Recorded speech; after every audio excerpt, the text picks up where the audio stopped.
이른바 3% 룰이 포함된 더 센 상법 개정안이 국회 본회의를 통과했습니다. 경제 8단체는 공동 입장문을 통해 법 취지에는 공감하지만 우려가 크다며 경영권 방어책에 대한 논의가 필요하다고 밝혔습니다. 산업부 장슬기 기자 나와 있습니다. 장 기자, 국회 문턱을 넘은 상법 개정안 곧바로 시행되는 겁니까? 네, 이번 상법 개정안의 핵심 조항은 크게 네 가지입니다. 먼저 이 공포 즉시 시행되는 이사 충실의 의무 확대가 있습니다. 기존 회사에 한정됐던 이사의 충실 의무 대상이 주주까지 확대되는 내용입니다. 이 법안 통과 막판까지 논쟁이 컸던 3% 룰도 여야 합의가 이뤄지면서 이번 개정안에 포함됐습니다. 3% 룰은 이 대주주와 특수관계인이 감사위원을 선임할 때 이 의결권을 지분과 상관없이 합산 3%로 제한하는 조항으로 이 공포 후에 1년 유예한 뒤 시행됩니다. 일정 자산 규모 이상 상장사의 전자주주총회를 의무화하는 조항은 2027년 1월 1일부터 시행될 예정이고요.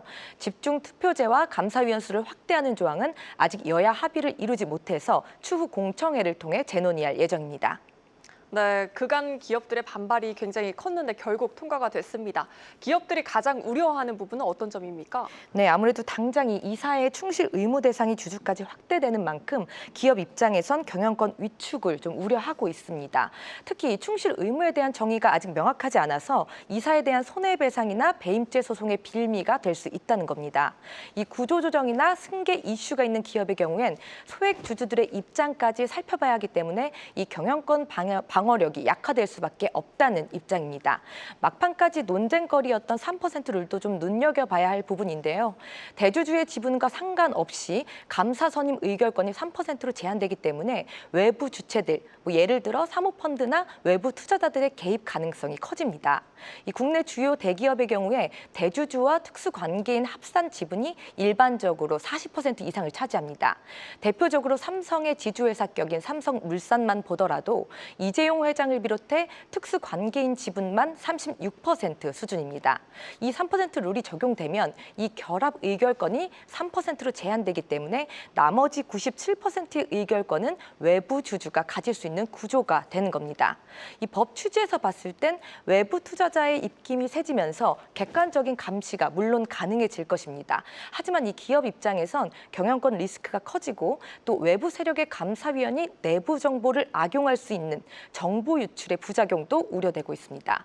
이 재계에서는 3% 룰 도입이 단순히 대주주의 의결권을 줄이는 게 아니라 감사위원회 구성 권한 자체를 재편하는 만큼 이 방어 전략이 좀 필요하다 이렇게 보고 있습니다. 네, 오늘 경제단체들이 공동 입장까지 내놓지 않았습니까?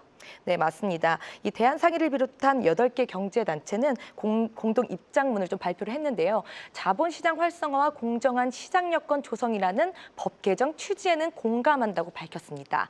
다만 이사의 소송 방어 수단이 마련되지 못했고 또 투기 세력의 감사위원 선임 가능성이 높아졌다는 점에서 우려가 크다고 좀 강조를 했습니다. 경제단체는 이 경영 판단 원칙을 명문화하는 방안과 배임죄 개선 그리고 이 경영권 방어 수단도 이 도입을 해야 하는 이런 보완책 논의가 이뤄져야 한다고 촉구했습니다. 이 공동 성명을 낸 단체에는 중소기업 중앙회와 한국중견기업연합회도 좀 포함이 돼 있는데요. 이번 상법 개정안으로 소액 주주의 입김이 세지면 규모가 상대적으로 작은 중견기업은 경영권 방어가 더욱 힘들어질 것으로 보고 있습니다. 특히 이 전자주총 의무화 부분에서도 비용 부담이나 인프라 구축 이런 문제들이 당장 이들 기업의 과제로 떠오를 전망입니다. 네, 산업부 장슬기 기자였습니다.